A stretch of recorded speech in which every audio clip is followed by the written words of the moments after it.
బండి సంజయ్ గారు, के लक्ष्मण गारू, अन्य सभी महानुभाव, देवी और सज्जनों, नमस्कारम। उत्सवों के इस माहौल में आज तेलंगाना और आंध्र प्रदेश को एक भव्य उपहार मिल रहा है। वंदे भारत एक्सप्रेस एक तरह से तेलंगाना और आंध्र प्रदेश की साझा संस्कृति और साझा विरासत को जोड़ने वाली। मैं तेलंगाना और आंध्र प्रदेश के लोगों को, विशेषकर इन राज्यों के मध्यम वर्ग को, निम्न मध्यम वर्ग को, उच्च मध्यम वर्ग को वंदे भारत ट्रेन की बहुत बहुत बधाई देता हूं। साथियों, आज सेना दिवस भी है। हर भारतीय को अपनी सेना पर गर्व है। देश की रक्षा में, देश की सीमाओं की रक्षा में भारतीय सेना का योगदान, भारतीय सेना का शौर्य अतुलनीय है।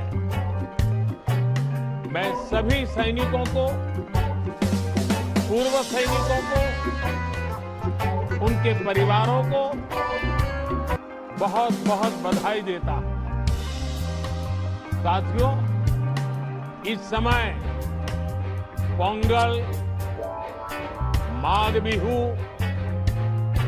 मकर संक्रांति, उत्तरायण पर्वों का भी उल्लास चारों तरफ नजर आ रहा है।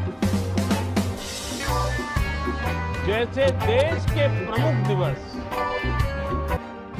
प्रमुख पर्व आज से तो हिमाचल, कश्मीर से कन्याकुमारी, अटक से कटक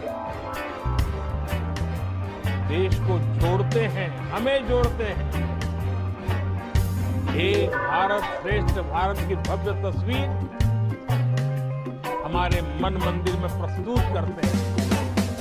वैसे ही भारत ट्रेन भी अपनी गति से, अपनी यात्रा से जोड़ने का, समझने का, जानने का अवसर देती है। वंदे भारत एक्सप्रेस ट्रेन भी एक राष्ट्र के रूप में हमारी साझा संस्कृति, हमारी आस्था को भी जोड़ती है।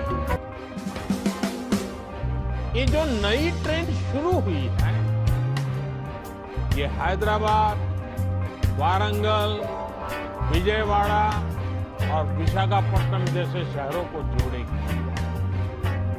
आस्था और पर्यटन से जुड़े कई महत्वपूर्ण स्थान इस रूट में पड़ते हैं। इसलिए वंदे भारत एक्सप्रेस से श्रद्धालुओं और पर्यटकों को भी बहुत लाभ होगा। इस ट्रेन से सिकंदराबाद और विशाखापट्टनम के बीच लगने वाला समय भी अब कम हो जाएगा। भाइयों और बहनों, वंदे भारत ट्रेन इसकी एक और विशेषता भी है। ये ट्रेन नए भारत के संकल्पों और सामर्थ्य का प्रतीक है। ये उस भारत का प्रतीक है जो तेज बदलाव के रास्ते पर चल पड़ा। ऐसा भारत जो अपने सपनों, अपनी आकांक्षाओं को लेकर अधीर है, हर हिंदुस्तानी अधीर है। ऐसा भारत जो तेजी से चलकर अपने लक्ष्य तक पहुंचना चाहता है। ये वंदे भारत एक्सप्रेस उस भारत का प्रतीक है जो सब कुछ श्रेष्ठ चाहता है, उत्तम चाहता है। ये वंदे भारत एक्सप्रेस उस भारत का प्रतीक है जो अपने हर नागरिक को बेहतर सुविधाएं देना चाहता है।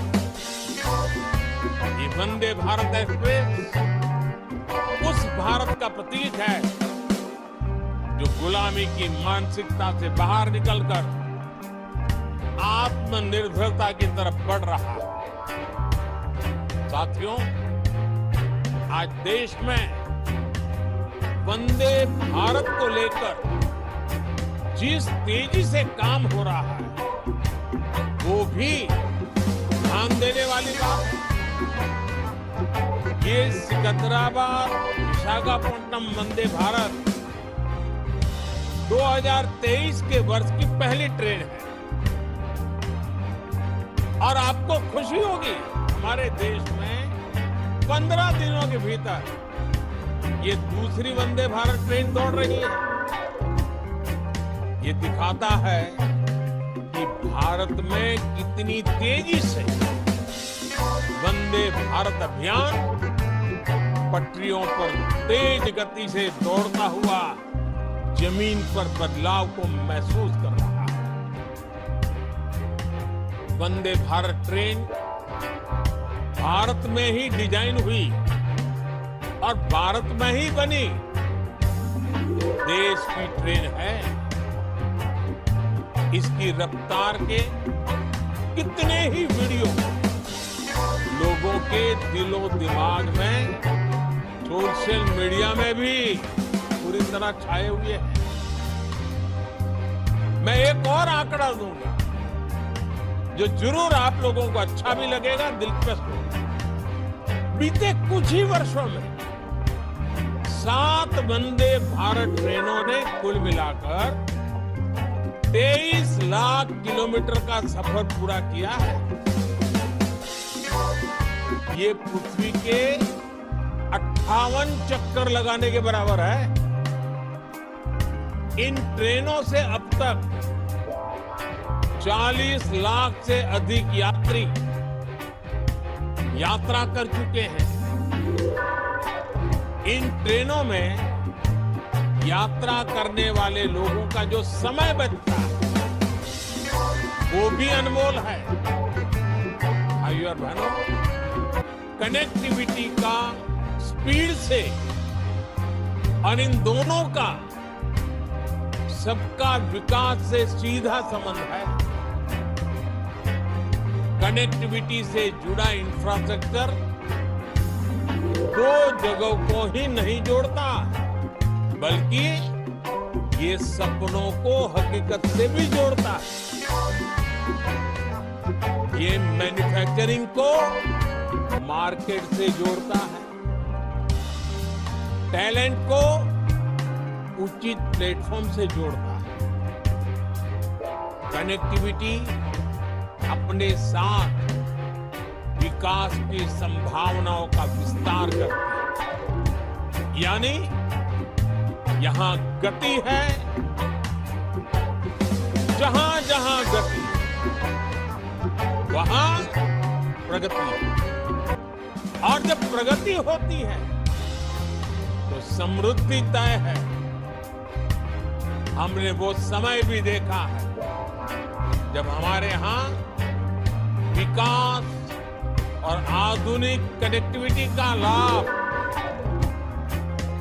बहुत ही कम लोगों को मिलता था।